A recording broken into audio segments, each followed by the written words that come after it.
Hello everyone, welcome to Kalyani ma'am current affairs channel. तो आज के इस वीडियो में हम डिस्कस करेंगे साइंस के नेक्स्ट 50 क्वेश्चन को। कल हमने इसका पार्ट नंबर फर्स्ट डिस्कस किया था और आज ही इसका पार्ट नंबर 2 है, जिसमें हम 51 से लेके 100 क्वेश्चन को डिस्कस करेंगे। तो शुरू करते हैं आज की वीडियो, जिसका पहला प्रश्न है कि डेंगू के समय रक्तस्राव डैश की संख्या में कमी के कारण होता है। देखिए, जब डेंगू फीवर हमें होता है तो उस दौरान जो ब्लड काउंट्स है वो धीरे धीरे कम होने लगता है। क्यों? क्योंकि उस टाइम पे जो प्लेटलेट्स है वो जिम्मेदार होती है कि डेंगू के समय जो रक्तस्राव है वो प्लेटलेट्स की संख्या में कमी के कारण होता है। आपको ये भी ध्यान रखना है कि मानव शरीर का जो ब्लड है, जो खून है, उसका एक बहुत बड़ा हिस्सा प्लेटलेट से निर्मित होता है। ठीक है। और जनरली क्या होता है कि ह्यूमन शरीर में 1.5 लाख से लेके 4.5 लाख तक जो है प्लेटलेट्स की संख्या होती है। लेकिन जब डेंगू फीवर होता है तो उस दौरान जो प्लेटलेट्स की संख्या है वो धीरे धीरे कम होती है और वो हार्डली 3-4 दिनों में 20,000 से लेके 40,000 तक हो जाती है। ठीक है। डेंगू फीवर को हम हड्डी तोड़ बुखार के नाम से भी जानते हैं, जो कि वायरस के कारण ये फीवर होता है। तो ये था आपका डेंगू से रिलेटेड फैक्ट। नेक्स्ट, निम्न में से कौन सी आहार श्रृंखला सही है? तो आपको ये फूड चेन दी हुई है और आपको बताना है कि इनमें से कौन सी जो श्रृंखला है, आहार श्रृंखला है, फूड चेन है, वो करेक्ट होगी। आप इसको बेसिकली ऑप्शन की हेल्प से भी कर सकते हो। अब देखिए यहाँ पर क्या होगा। अगर आप ऑप्शन नंबर 2 को देखें, राइट आंसर इसका ऑप्शन नंबर 2 है। जैसे कि घास है, ग्रास को रैट ने खाया, रैट को स्नेक ने खाया, और उसके बाद स्नेक को किसने खाया? उसको खा लिया है होक ने,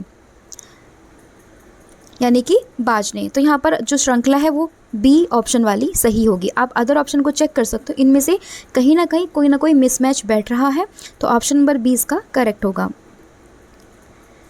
अदर इन्फॉर्मेशन का अगर हम डिस्कस करें तो अगर हम बात करें फूड चेन की, तो सर्वाधिक भाग जो है वो शाकाहारी उपभोक्ता का होता है। और उपभोक्ता जो है वो हमारे 3 तरीके के होते हैं, प्राथमिक, द्वितीयक और तृतीयक। तो ये भी आपको ध्यान रखना है। और उपभोक्ता क्या होता है? उपभोक्ता वो घटक होते हैं जो उत्पादक द्वारा बनाए गए भोज्य पदार्थों का उपभोग करते हैं। ठीक है। तो ये था आपका सेकंड क्वेश्चन से रिलेटेड चीज़ें। फिर है, अंडे को सिरके के विलयन में 20 से 24 घंटे तक रखने पर क्या होगा? अगर देखिए आपने अंडे को सिरके के विलयन में 20 से 24 घंटे तक रखा है तो बेसिकली उसका जो आवरण है, जो बाहरी स्ट्रक्चर है, वो धीरे धीरे घुल जाएगा। मतलब अंडे का आवरण जो है वो घुल जाएगा। ऐसा क्यों? क्योंकि जो सिरका है वो क्या होता है? एसिडिक एसिड होता है, जिसकी प्रकृति जो होती है वो होती है एसिडिक नेचर की। और इसी वजह से जब आप अंडे को उस सॉल्यूशन में रखोगे तो उसका जो बाहरी आवरण है वो धीरे धीरे घुलना शुरू हो जाएगा। और अंडे का जो छिलका होता है वो बना होता है कैल्शियम कार्बोनेट से। और अंडे में बहुत अधिक मात्रा में आपको प्रोटीन भी देखने के लिए मिलता है। मतलब प्रोटीन आपको बहुत मिलता है अंडे से, तो ये भी आपको यहाँ पर ध्यान रखना है। नेक्स्ट है, पालक में प्राकृतिक उत्पाद के रूप में डैश एसिड का असामान्य रूप से उच्च प्रतिशत होता है। अब जो स्पिनिच होता है, जो पालक होता है, नेचुरली आप उसमें देखोगे तो उसमें आपको ऑक्जेलिक एसिड देखने के लिए मिलता है, यानी कि ऑप्शन नंबर डी यहाँ पर इसका करेक्ट हो जाएगा। ठीक है। साइट्रिक एसिड की बात करें तो ये आपको खट्टे पदार्थों में देखने के लिए मिलता है। लैक्टिक एसिड ये दूध में देखने के लिए मिलता है। और टार्टरिक एसिड की बात करें तो ये आपको हल्दी में देखने के लिए मिलता है। और ऑक्जेलिक एसिड यहाँ पे टमाटर में भी देखने के लिए मिलता है। आपने देखा होगा कि जब आपके कपड़ों पर दाग धब्बे लग जाते हैं तो जनरली घरों में क्या करती हैं मम्मी लोग, वो टमाटर को रब करती हैं, क्योंकि जो ऑक्जेलिक एसिड है वो दाग धब्बों को मिटाने में भी काफ़ी कारगर साबित होता है। तो इसका जो राइट आंसर हो जाएगा वो हो जाएगा ऑप्शन नंबर डी। नेक्स्ट है, जो गॉइटर है वो कैसी बीमारी है? ठीक है। मतलब वो कहाँ होती है, कैसी बीमारी है, किस वजह से होती है? तो देखिए, जो गॉइटर है वो संबंधित है आपकी थायराइड ग्लैंड से। मतलब थायराइड ग्रंथि में ही आपको ये गॉइटर देखने के लिए मिलता है। जब आपके आहार में आयोडीन की कमी होने लगती है, जब आपके शरीर में आयोडीन की कमी होती है तो आपको गॉइटर बीमारी होने के चांसेस होते हैं। ठीक है। इसमें क्या होता है कि जो थायराइड ग्लैंड है इसका आकार धीरे धीरे बढ़ने लगता है। तो ये भी आपको इसमें ध्यान रखना है। नेक्स्ट है, सौर सेल किस प्रकार कार्य करता है? तो देखिए, जो सौर सेल है यानी कि जो सोलर सेल है वो सोलर एनर्जी को विद्युत एनर्जी में कन्वर्ट कर देता है। तो ऑप्शन नंबर बी यहाँ पर इसका करेक्ट होगा। नेक्स्ट है, वायु की अपर्याप्त मात्रा में जीवाश्म ईंधनों के दहन के फलस्वरूप कौन सी गैस निर्मित होती है? तो देखिए, जब जब आप वायु को अपर्याप्त मात्रा में जब जीवाश्म ईंधनों का दहन करते हैं तो उसके फलस्वरूप आपको कार्बन मोनोऑक्साइड देखने के लिए मिलती है, जो कि एक बहुत ही डेंजरस गैस है। इसका जो कलर है वो बेसिकली कलरलेस होती है, मतलब ये रंगहीन होती है, और इसका फॉर्मूला CO, अनुसूत्र कह सकते हो आप इसका, वो CO होता है। और बेसिकली जो आपके मोटरयान है या फिर कारखाने वगैरह हैं उनमें से ये गैस निकलती है, जो कि आपके जो श्वसन तंत्र है उसके लिए काफ़ी हार्मफुल होती है। ठीक है, one of the most dangerous gas है आपकी CO। नेक्स्ट है जठर अम्ल डैश के द्वारा पेट में स्रावित होता है, मतलब जो गैस्ट्रिक जूस है या गैस्ट्रिक एसिड है वो सेक्रेटेड होता है आपका स्टमक में, किसकी हेल्प से?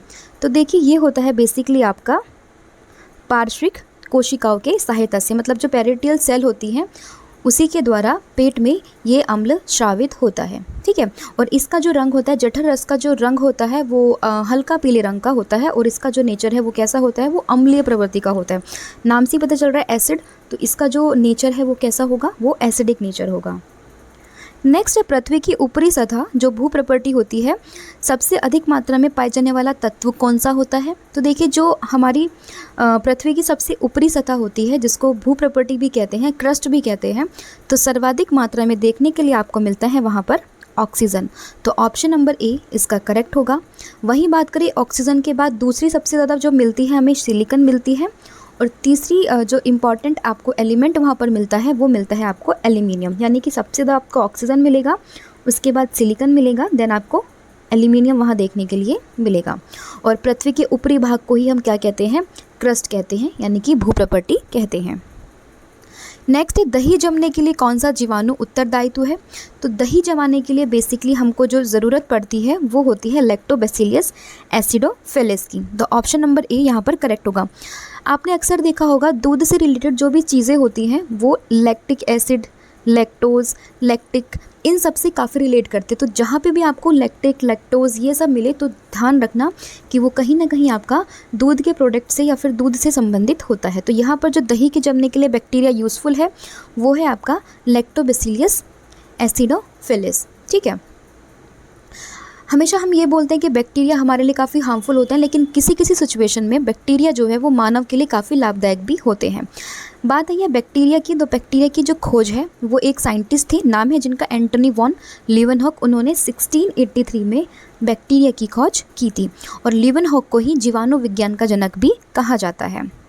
तो ये था आपका 60 क्वेश्चन का आंसर ऑप्शन नंबर A इसका करेक्ट होगा। फिर है पर्यावरण की रक्षा के लिए 3 R, आपने सुना होगा 3 R, इनका मतलब क्या होता है? अभी तो RRR फिल्म भी आई है, लेकिन आपको 3 R का मतलब यहाँ पे बताना है पर्यावरण के कॉन्टेक्स्ट में।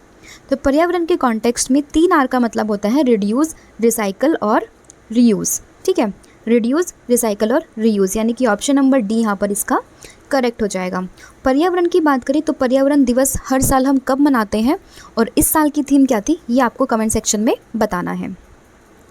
नेक्स्ट है जॉर्ज जोहान मेंडल ने किस पर अध्ययन के माध्यम से वंशानुक्रम का सिद्धांत प्रतिपादित किया था?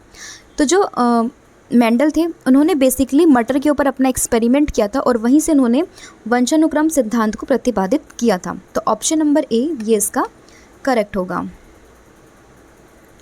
वही बात करें आपको मेंडल की, तो मेंडल को ही आनुवंशिकता का पिता भी कहते हैं, और जेनेटिक्स नाम जो था वो बेसिकली W वॉटसन ने दिया था। नेक्स्ट है स्वाद में खट्टे खाद्य पदार्थों की प्रकृति कैसी होती है? अब जो टेस्ट में आपके खट्टे पदार्थ होते हैं तो उनकी जो प्रवृत्ति होती है वो होती है एसिडिक। आपने 3 नाम सुने हैं, एसिड, बेस और आपका न्यूट्रल। ठीक है, एसिडिक नेचर का कुछ भी होगा तो वो आपको खट्टा लगेगा, बेस नेचर का जो होगा तो वो आपको कड़वा लगेगा। तो ये भी आपको ध्यान रखना है। ठीक है, नेक्स्ट है किसी क्षेत्र की जैव विविधता के बेहतर मापक क्या होते हैं? मतलब अगर किसी भी एरिया की बायोडाइवर्सिटी को मेज़र करना हो तो सबसे अच्छा वहाँ पर फैक्टर है वहाँ पर पाए जाने वाली प्रजातियों की संख्या, यानी कि ऑप्शन नंबर B की वहाँ पे कितने नंबर ऑफ़ स्पीसीज़ मिलती है उसी के हिसाब से आप वहाँ पर बायोडाइवर्सिटी को अच्छा मेज़र कर सकते हो। और हर साल जो आपकी जैव विविधता दिवस है वो मनाया जाता है 22 मई को। तो ये भी आपको ध्यान रखना है, क्योंकि अक्सर जो है ना वो डेज से रिलेटेड क्वेश्चन भी एग्ज़ाम्स में पूछे जाते हैं। और इस साल की जो थीम थी वो थी from agreement to action build better biodiversity, ठीक है, बिल्ड बैक बायोडाइवर्सिटी। तो इस साल की जो थीम है 2023 की, जो हमने 22 मई को डे मनाया है, वो क्या है, from agreement to action build back biodiversity. तो ये थीम भी आपको ध्यान रखनी है। नेक्स्ट है, मनुष्य में आमतौर पर कायक गुणसूत्र के जोड़े की संख्या कितनी होती है। अब देखिए, हमारे शरीर में किसी भी आमतौर पे मनुष्य के शरीर में जो क्रोमोसोम्स होते हैं, जो गुणसूत्र होते हैं, उनकी संख्या कितनी होती है, 23 पेयर होते हैं। और इन टोटल कितने होते हैं, वो आपके पास 46 होते हैं, जिसमें से जो 22 पेयर और एक पेयर, तो 22 पेयर आपका सेम होता है, लेकिन एक जो ये पेयर होता है ये मेल और फीमेल दोनों में अलग अलग होते हैं। तो यहाँ पर सोमेटिक क्रोमोसोम्स की बात की गई है, तो ये पेयर होंगे आपके 22। और ये जो लास्ट पेयर होता है आपका 23rd पेयर, यही डिसाइड करता है कि आपका जो बेबी होगा वो मेल होगा या फिर फीमेल होगा, ठीक है। ये भी आपको ध्यान रखना है, क्योंकि मेल में ये अलग होता है और फीमेल में ये अलग होता है।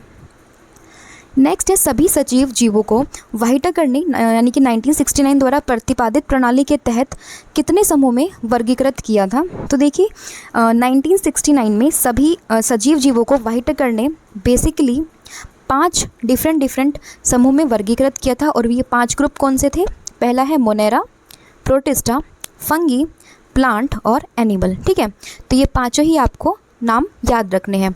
और ये भी ध्यान रखना है कि जीवों के आधुनिक वर्गीकरण का जो जनक है, जो फादर है, वो कहते हैं कैरोलस लीनियस को। तो ये भी आपको इसमें ध्यान रखना है।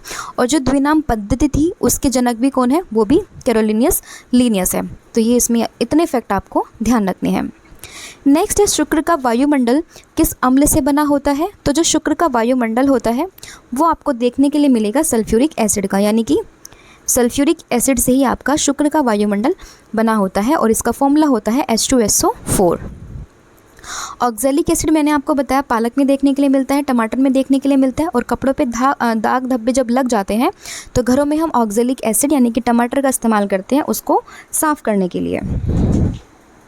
और कई बार ये हाइड्रोक्लोरिक का भी पूछ लेते हैं कि म्यूटेरिक अम्ल किसे कहते हैं। तो म्यूटेरिक अम्ल ये कहते हैं आप हाइड्रोक्लोरिक एसिड को। तो ऑप्शन यहाँ पर जो इसका सही होगा वो है option number A. Other factor भी मैंने आपको इसमें बता दिए हैं। नेक्स्ट है, ध्वनि प्रदूषण में मतलब किस में इसको मापा जाता है। तो देखिए, ध्वनि प्रदूषण जो है, नॉइज़ पोल्यूशन, उसको बेसिकली हम मापते हैं डेसिबल में। तो ऑप्शन नंबर ए इसका करेक्ट हो जाएगा। जबकि ध्वनि की जो तीव्रता होती है वो सामान्य हम बेल में मापते हैं, और जिसका 1/10वां भाग ही क्या होता है, डेसिबल होता है, ठीक है। तो ये भी इसमें आपको ध्यान रखना है। वही बात करें एम्पियर की, तो विद्युत धारा को मापने के लिए हम एम्पियर का यूज़ करते हैं। कार्य और ऊर्जा की इकाई ये जूल होती है। और ओम जो है ये आपका रेजिस्टेंस या फिर प्रतिरोध का मात्रक होता है। नेक्स्ट है, रक्त का इनमें से कौन सा घटक ऑक्सीजन का परिवहन करता है। तो ऑक्सीजन का जो परिवहन है वो करता है आपका RBC। ऑप्शन नंबर ए इसका करेक्ट होगा, ठीक है। और जो RBC होती है इन्हीं को हम एरिथ्रोसाइट्स भी कहते हैं। और लाल रक्त कोशिकाओं में हीमोग्लोबिन एक बहुत ही महत्वपूर्ण प्रोटीन होता है, तो ये भी आपका ध्यान रखना है। और इसके अलावा जो ये है आपका रेड ब्लड सेल का जीवन काल, ये होता है आपका 120 दिन का, तो ये भी आपको ध्यान रखना है। वहीं जो WBC होता है यानी कि जो वाइट ब्लड सेल होता है, इसका जो औसतन जीवन काल होता है वो होता है 1 से 4 दिन का, ठीक है। कहीं कहीं 3 से 4 दिन होता है, लेकिन मैक्सिमम जो पीरियड होता है वो 4 दिन तक के लिए इसका होता है। तो ये इसमें आपको ध्यान रखना है। और जो WBCs होती है वो बेसिकली इनको ल्यूकोसाइट्स कहते हैं। और ये हमारे शरीर में बीमारियों से बचाने और प्रतिरक्षा कोशिका के रूप में हमारा कार्य करती है। तो ये भी आपको इसमें ध्यान रखना है। नेक्स्ट है, ऑप्थेमोलॉजिस्ट किसका उपचार करते हैं। तो ऑप्थेमोलॉजिस्ट जो हैं वो आपका इलाज करते हैं आँखों का। जब भी आप कभी हॉस्पिटल में गए होंगे, आपने देखा होगा, तो अलग अलग डिपार्टमेंट बने होते हैं। तो उसमें एक होता है ऑप्थेमोलॉजिस्ट का डिपार्टमेंट, जो कि आँखों के संबंधित बीमारियों का इलाज करता है। तो आँखों से संबंधित है ऑप्थेमोलॉजिस्ट। वही बात करें अगर त्वचा का, तो ये होता है डर्मेटोलॉजिस्ट। हड्डियों की बात करें तो वो होता है आपका आर्थोपेडिशियन, ठीक है। तो इतना आपको इसमें ध्यान रखना है। नेक्स्ट है, जैव विविधता दिवस। अभी मैंने आपको बताया 22 मई को ये मनाया जाता है। और इस साल की थीम भी मैंने आपको बताई थी, from agreement to action build back biodiversity. 21 मार्च की बात करें तो 21 मार्च को हम मनाते हैं विश्व वानिकी दिवस। 28 फरवरी को हम मनाते हैं आपका राष्ट्रीय विज्ञान दिवस, और 30 जनवरी को मनाया जाता है शहीद दिवस। नेक्स्ट है, निम्नलिखित में से कौन ओजोन को नष्ट कर देता है? तो ओजोन जो है इसका फॉर्मूला क्या होता है? ओजोन का फॉर्मूला होता है O3, ठीक है। और ये किस चीज़ को नष्ट कर देता है? तो ओजोन जो है नष्ट करने वाला फैक्टर है आपका क्लोरीन, ठीक है। क्लोरीन जो है वो आपका ओजोन की लेयर को नष्ट कर देता है, और ओजोन की वजह से ही मतलब ओजोन लेयर जो है वो हमें यूवी रेस से बचाती है। अगर ओजोन लेयर नहीं होगी तो इसके डिप्लेशन से क्या होगा कि हमें स्किन कैंसर होने के चांसेस काफ़ी बढ़ जाते हैं। तो इसलिए हमें उन सभी फैक्टर का ध्यान रखना चाहिए जिनकी वजह से ओजोन लेयर का डिप्लेशन आज के समय में हो रहा है, तो उनसे हमें बचना चाहिए, ठीक है। ओजोन होल की खोज अगर हम बात करें तो 1984 में, आई थिंक 1984 में जोसेफ फोरमैन और बी गार्डनर तथा जे शेंकलिन ने इसकी खोज की थी। और ओजोन डिप्लेशन को रोकने के लिए 1987 में, ये 84 है, हाँ, 1987 में एक प्रोटोकॉल हुआ था जिसका नाम था मॉन्ट्रियल प्रोटोकॉल, और हर साल ओजोन डे ये हम मनाते हैं 16 सितंबर को, ये भी आपको ध्यान रखना है। नेक्स्ट है, कड़वा स्वाद वाला भोजन प्रकृति में कैसा होता है? अभी मैंने कुछ क्वेश्चंस पहले आपको बताया कि 3 तरीके की आपकी चीज़ें होती हैं, एसिड, बेसिक और न्यूट्रल। एसिडिक जो होता है वो आपका टेस्ट में लगेगा खट्टा, लेकिन जो बेस होता है वो आपको लगेगा कड़वा। तो इसका जो आंसर होगा वो होगा आपका ऑप्शन नंबर सी, क्षारक, बेसिक। नेक्स्ट है, पौधों में प्रकाश संश्लेषण प्रकाश ऊर्जा को किस ऊर्जा में कन्वर्ट करता है? तो देखिए, जब फोटोसिंथेसिस होता है, फोटोसिंथेसिस क्या होता है? एक वो तरीका जिससे जो प्लांट है वो अपना खाना बनाते हैं। तो देखिए, इसीलिए जो संश्लेषण के दौरान, प्रकाश संश्लेषण के दौरान जो प्रकाश ऊर्जा है वो केमिकल ऊर्जा में कन्वर्ट हो जाती है। नेक्स्ट है, ध्वनि जो कि एक यांत्रिक तरंग है, निम्नलिखित में से किस माध्यम में वो यात्रा नहीं कर सकती है? तो देखिए, वो जो बेसिकली है वो वैक्यूम में ट्रेवल नहीं कर सकती। साउंड जो है वो वैक्यूम में ट्रेवल नहीं करती है। साउंड को ट्रेवल होने के लिए किसी ना किसी माध्यम की आवश्यकता होती है, तो ये आपको ध्यान रखना है। जैसे कि साउंड है वो आपका ठोस में भी चलेगी, द्रव में भी चलेगी और गैस में भी चलेगी। सबसे ज़्यादा वो ठोस में चलेगी, उससे कम द्रव में, देन गैस में, लेकिन वैक्यूम में वो नहीं चलती है। तो ये भी आपको इसमें ध्यान रखना है। नेक्स्ट है, निम्नलिखित में से किस विटामिन की कमी से बच्चों में रिकेट्स देखने के लिए मिलता है? तो रिकेट्स के लिए शरीर में जो रिस्पॉन्सिबल विटामिन है वो है विटामिन डी, जो हमें सूर्य से मिलता है। और अगर हमारे शरीर में विटामिन डी की कमी हो जाती है, बेसिकली बच्चों में देखने के लिए मिलता है, तो वो रिकेट्स बीमारी होने लगती है, जिससे कि जो हड्डियाँ हैं वो कमज़ोर हो जाती है, और इसको हम सूखा रोग के नाम से भी जानते हैं। बच्चों में ये होने वाली बीमारी है। नेक्स्ट है, अधिवृक्क ग्रंथियाँ मानव शरीर में किस अंग में स्थित होती हैं? तो जो अधिवृक्क ग्रंथियाँ हैं, यानी कि जो एड्रिनल ग्लैंड है, वो आपको देखने के लिए मिलती हैं किडनी में। तो ऑप्शन नंबर डी यहाँ पर इसका करेक्ट होगा। नेक्स्ट है, OH अभिक्रियाशील मूलक को क्या कहते हैं? तो OH जो है ये बेसिकली आपका रिलेट करता है अल्कोहल से, तो ऑप्शन नंबर बी यहाँ पर इसका करेक्ट होगा। नेक्स्ट है, वायुमंडलीय दाब को मापने के लिए निम्नलिखित में से किस वैज्ञानिक उपकरण का उपयोग करते हैं? तो वायुमंडल दाब को मापने के लिए हम जो एटमॉस्फेरिक प्रेशर होता है उसको मापने के लिए हम इस्तेमाल करते हैं बैरोमीटर का। तो ऑप्शन नंबर बी यहाँ पर इसका करेक्ट होगा, ठीक है। और वायुमंडलीय दाब को मापने की SI मात्रक जो होता है वो बार होता है, ये भी आपको इसमें ध्यान रखना है। तो ऑप्शन नंबर बी ये इसका करेक्ट होगा। नेक्स्ट है, पावो क्रिस्टेटस, इसका सामान्यतः रूप क्या होता है? तो जो हमारे देश का राष्ट्रीय पक्षी है यानी कि मोर, उसी का साइंटिफिक नेम होता है पावो क्रिस्टेटस। तो ऑप्शन नंबर बी यहाँ पर इसका करेक्ट हो जाएगा। और आपको ये भी ध्यान रखना है कि हमारे देश का राष्ट्रीय पक्षी है, तो 26 जनवरी 1963 को इसे हमारे देश का राष्ट्रीय पक्षी घोषित किया गया था। और मोर के साथ साथ ये श्रीलंका का भी राष्ट्रीय पक्षी है। नेक्स्ट है, कैसीन एक प्रोटीन है जो कि किस में पाया जाता है? तो जो कैसीन है वो एक तरीके का प्रोटीन होता है जो आपको देखने के लिए मिलेगा दूध में। तो ऑप्शन नंबर बी यहाँ पर इसका करेक्ट होगा। नेक्स्ट है, सार्वभौमिक सूचकों में 4 से 5 का जो pH होता है वो किस चीज़ को इंडिकेट करता है? तो देखिए, pH स्केल होती है जो कि 0 से लेके 14 तक के नंबर होते हैं, बीच में 7 यानी कि न्यूट्रल होता है। इससे पहले सभी के सभी होते हैं आपके एसिडिक, और इसके बाद के सभी होते हैं ये बेसिक। स्टार्टिंग के जो नंबर होते हैं वो काफ़ी स्ट्रॉन्ग एसिड होते हैं, यहाँ पर जो है वो वीक एसिड आपको देखने के लिए मिलते हैं। अब देखिए यहाँ पे 4-5 पूछा, अब 1 2 3 4 ऐसे आप 7 तक यहाँ लिखोगे तो 4-5 समवेयर यहाँ लाई करेगा, तो इसका मतलब ये एक तरीके के क्या होंगे, वीक एसिड होंगे। ठीक है, नेक्स्ट है आपका आधुनिक मनुष्य का वैज्ञानिक नाम क्या होता है, कि जो मॉडर्न मैन है फ़िलहाल उसका जो साइंटिफिक नेम है वो क्या होता है, तो उनका साइंटिफिक नेम ये होता है होमो सेपियंस। तो ऑप्शन नंबर डी यहाँ पर इनका करेक्ट हो जाएगा। नेक्स्ट है भोजन की ऊर्जा को किस में मापा जाता है, तो भोजन की ऊर्जा को ये हम मापते हैं कैलोरीज़ में। तो ऑप्शन नंबर ए यहाँ पर ये करेक्ट हो जाएगा कि भोजन की ऊर्जा को हम कैलोरीज़ में मापते हैं। नेक्स्ट है किसी कोशिका में मौजूद सबसे बड़ा कोशिकांग यानी कि जो ऑर्गेनल होता है वो क्या होता है, तो किसी भी कोशिका में मौजूद सबसे बड़ा जो कोशिकांग या फिर ऑर्गेनल होता है वो होता है नाभिक यानी कि न्यूक्लियस। तो ऑप्शन नंबर सी यहाँ पर ये करेक्ट हो जाएगा। वही बात करें माइटोकॉन्ड्रिया की, तो उसे कोशिका का ऊर्जाघर यानी कि power house of the cell भी कहते हैं। तो इतना आपको इसमें ध्यान रखना है। नेक्स्ट है अम्लीय विलयन में फिनोल्फथलीन का रंग कैसा होता है, तो देखिए डिफरेंट सॉल्यूशन यानी कि एसिडिक बेसिक को मापने के लिए अलग अलग इंडिकेटर हमारे पास मौजूद हैं, तो इसमें से एक होता है फिनोल्फथलीन। तो अगर हम अम्लीय विलयन को देखना है तो फिनोल्फथलीन का कलर जो होता है वो होता है रंगहीन यानी कि कलरलेस। वहीं अगर बेसिक सॉल्यूशन में इसका रंग देखें तो वो होता है गुलाबी यानी कि पिंक। नेक्स्ट है बच्चे का लिंग किससे निर्धारित होता है, तो देखिए बच्चे का जो लिंग होता है, किसी भी बच्चे का लिंग वो निर्धारित होता है पिता के गुणसूत्र पर यानी कि फादर के क्रोमोसोम्स पर, क्योंकि 23 पेयर ऑफ क्रोमोसोम्स एक ह्यूमन बॉडी में एग्जिस्ट करते हैं। 22 पेयर आपके सेम होते हैं लेकिन एक पेयर आपका अलग होता है।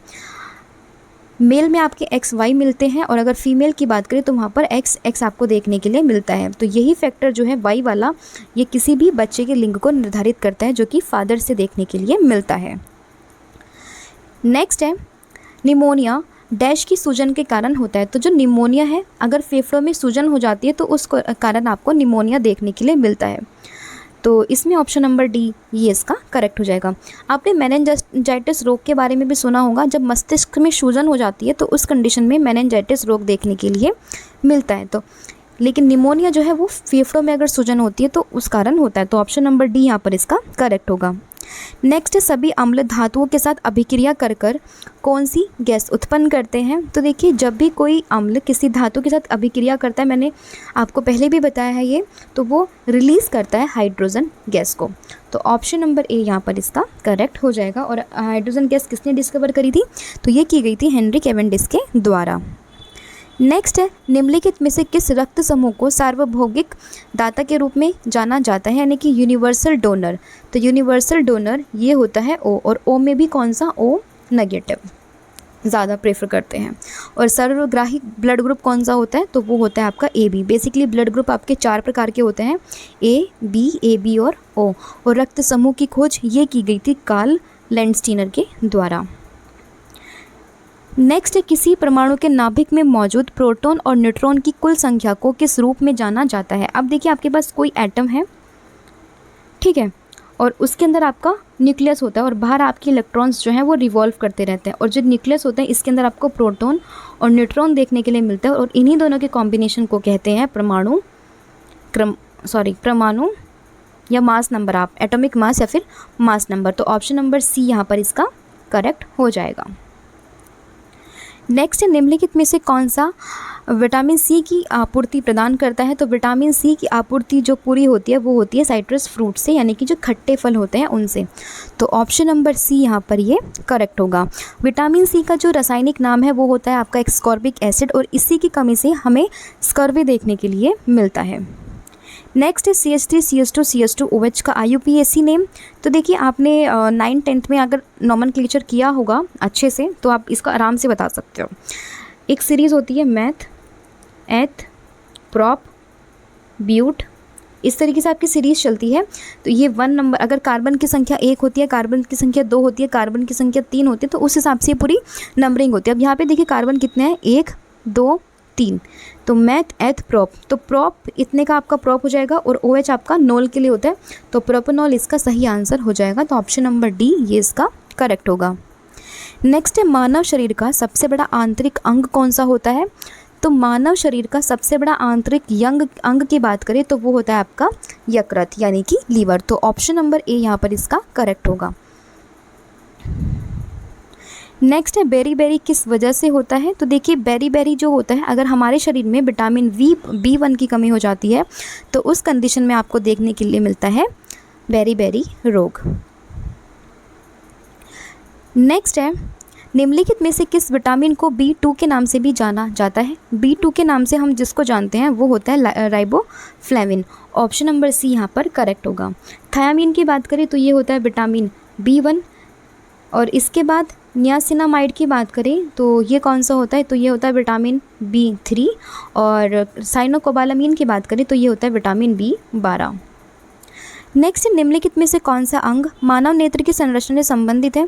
तो देखिए इनमें से जो आइरिस है यही आपका जो है मानव नेत्र है उससे संबंधित है, और आइरिस ही जो है वो आपके रोशनी कितनी अंदर आनी है उसको कंट्रोल करने का काम भी आइरिस के द्वारा ही होता है। नेक्स्ट है कॉलेरा किस वजह से होता है, मतलब किस वजह से ये कॉलेरा नाम की बीमारी होती है? तो कॉलेरा जो है वो बेसिकली बैक्टीरिया की वजह से होता है, तो ये आपको इसमें ध्यान रखना है। नेक्स्ट है वह शैवाल जिसका उपयोग अंतरिक्ष यात्री भोजन के रूप में करते हैं वो क्या होता है?